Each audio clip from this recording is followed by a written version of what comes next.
Namaste, how are you all? So, the topic of today's video is sleep and what Ayurveda says about the importance of sleep. Ayurveda has described three pillars of good health. The, the first pillar is ahara or nutrition, the second pillar is sleep, and the third pillar is good conduct or conscious behavior.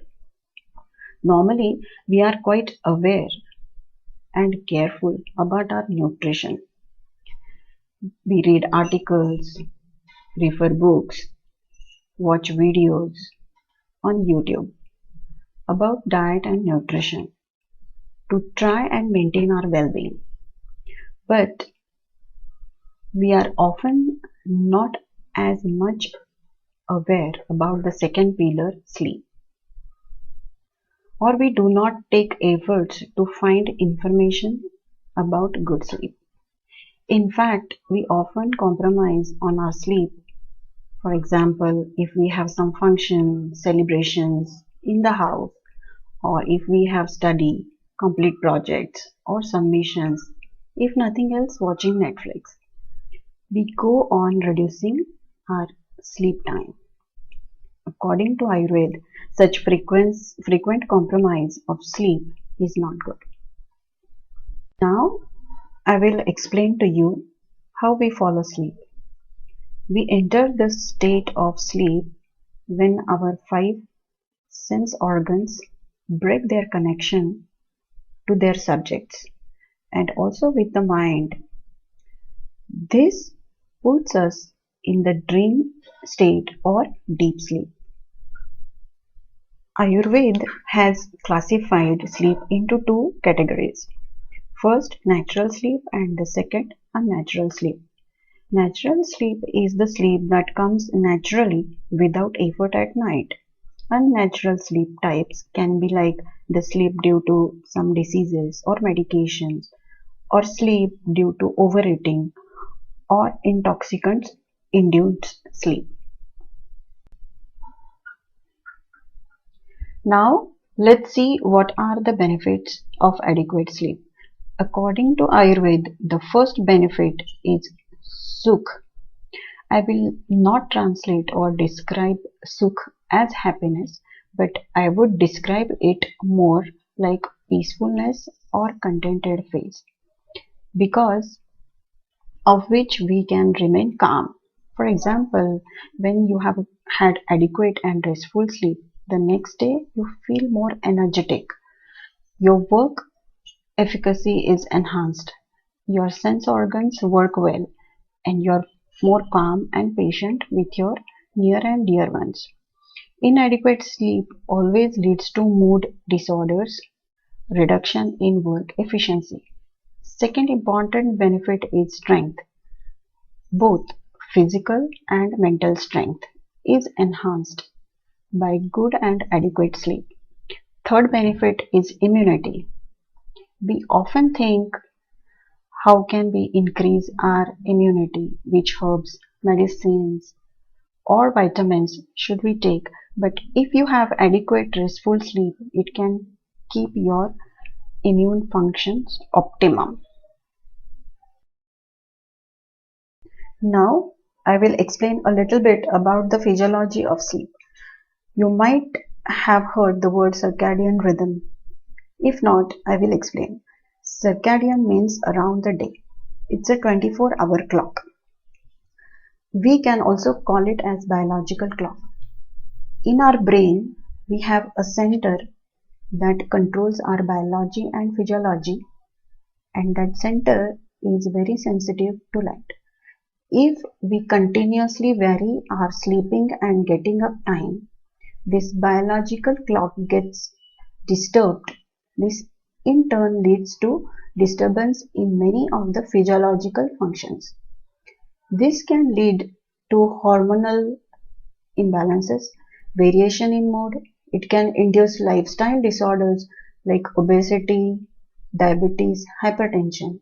Hence, it is very important that our biological clock and environmental clock are well synchronized. Many people ask us how many hours sleep should I take to have good health?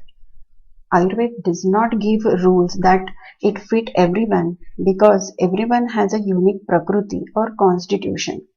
So from the point of view of constitution, Vata constitution people have very disturbed and less amount of sleep. In fact, they need to sleep more. For Pitta Prakriti people, 7 hours of sleep can be adequate. Kapha Prakriti people can sleep anywhere and anytime, and for them, actually taking less sleep would be beneficial for their health.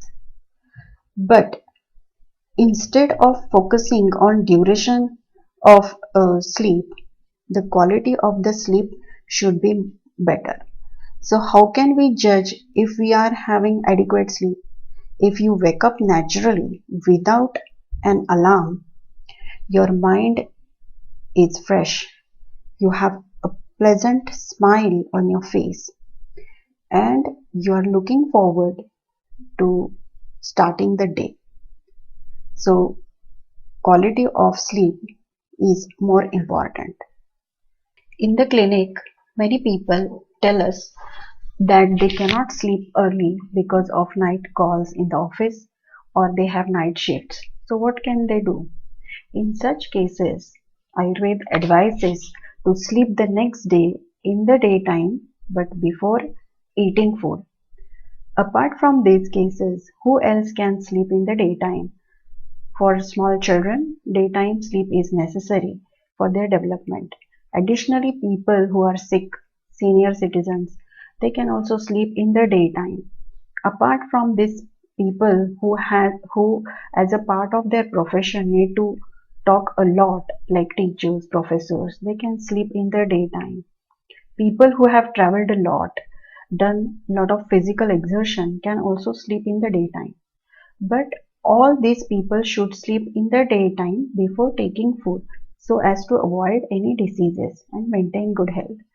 People who are habitual to taking a power nap, many people say they at least need a 10-minute power nap, otherwise they get headache or have acidity.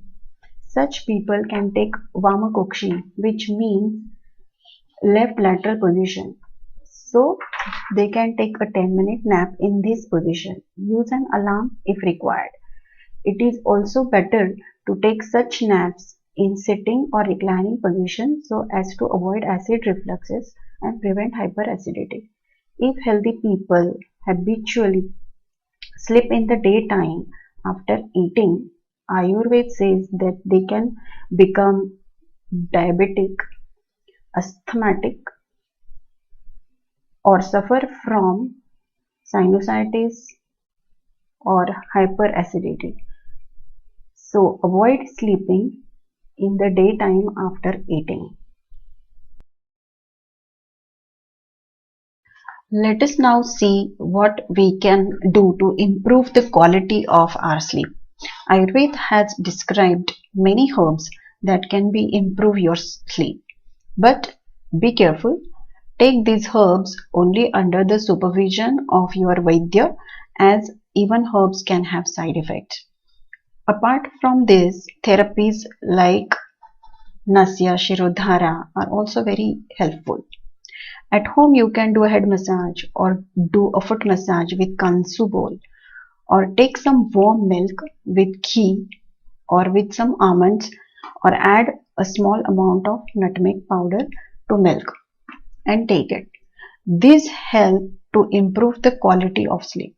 Now I will talk a little bit about sleep hygiene as it is equally important. Sleep hygiene should definitely be followed. The first thing is to turn off all your screens like mobile, laptops, TV at least 1 hour prior to your bedtime. If you remember, previously I talked about the biological clock and how it is sensitive to light. The, the light emitted by the screens reduce the hormones that are necessary for inducing sleep. This makes us sleepless. So, turning off the screens 1 hour before is important. The, the second important thing is to stop the consumption of stimulants after late afternoon. These stimulants also reduce the sleep inducing hormones. Third important thing is to maintain the ambient temperature and light in the bedroom. Our sleep gets disturbed when it is very hot or very cold or very bright. So adjust the temperature and darkness in the room. Fourth important thing is to train the brain that the bed should only be used for sleep or sexual activity. Many times we do many things in the bed like reading, working. If you find that you are unable to sleep in the bed, instead of tossing and turning in the bed, get up, do something else. When you will feel sleepy, go back to the bed and sleep. This trains the brain. Fifth important thing is to do some focused breathing. When you go to bed, do some slow and deep breathing. Do not hold your breath. Slow and deep breathing helps to stimulate the parasympathetic nervous system, which in turn helps us to sleep. Friends, this was some information regarding sleep. Hope it will be useful for you. If you have any questions, you can meet us in the clinic or write a comment in the comment box. We will be back next week with a new video on a new topic. Till then, namaste.